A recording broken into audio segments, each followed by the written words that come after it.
घटना लंदन की है, जहां चैथम हाउस में एक थिंक टैंक कार्यक्रम के बाद जब विदेश मंत्री एस जयशंकर बाहर निकल रहे थे, तभी कुछ अलगाववादी तत्वों ने उनका रास्ता रोकने की कोशिश की। ये खालिस्तान समर्थक नारेबाजी कर रहे थे और भारत के खिलाफ अपमानजनक बातें कर रहे थे। एक उपद्रवी ने सुरक्षा घेरा तोड़ने की भी कोशिश की, जिससे जयशंकर की सुरक्षा को लेकर सवाल खड़े हो गए हैं। सबसे चिंताजनक बात ये रही कि इस दौरान इन तत्वों ने भारत के राष्ट्रीय ध्वज तिरंगे का भी अपमान किया। उन्होंने झंडे को गिराने और उसे विकृत करने की कोशिश की। ये घटना अंतर्राष्ट्रीय स्तर पर भारत की गरिमा को ठेस पहुंचाने की कोशिश थी। हालांकि ब्रिटिश पुलिस ने स्थिति को नियंत्रित कर लिया, लेकिन सवाल ये है कि क्या ऐसे लोगों पर कोई सख्त कार्रवाई होगी। यहाँ आपको बता दें कि तिरंगे के अपमान पर भारत में सजा का प्रावधान है। अगर भारत में कोई तिरंगे का अपमान करता है तो उसे राष्ट्रीय गौरव अपमान निवारण अधिनियम 1971 के तहत 3 साल की जेल, जुर्माना या दोनों हो सकते हैं।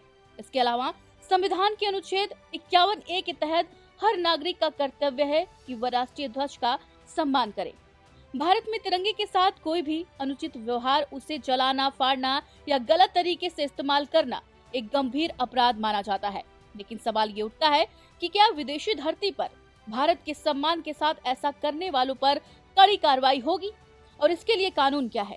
ब्रिटेन में तिरंगे के अपमान पर सीधा कोई कानून नहीं है, लेकिन public order act, hate crime laws और मलेशियस डैमेज एक्ट के तहत कार्रवाई हो सकती है। भारत सरकार इस पर राजनयिक दबाव बना सकती है और ब्रिटिश सरकार से आरोपियों पर सख्त कार्रवाई की मांग कर सकती है। वैसे दूसरी तरफ लंदन में विदेश मंत्री डॉक्टर एस जयशंकर की सुरक्षा में हुई चूक के मामले में विदेश मंत्रालय ने भी प्रतिक्रिया दी है। विदेश मंत्रालय ने कहा, ब्रिटेन से अपेक्षा है कि वे अपनी राजनयिक जिम्मेदारियों को पूरी तरह से निभाएंगे। ये मुद्दा ब्रिटेन के संसद में भी तगड़े से उठाया गया।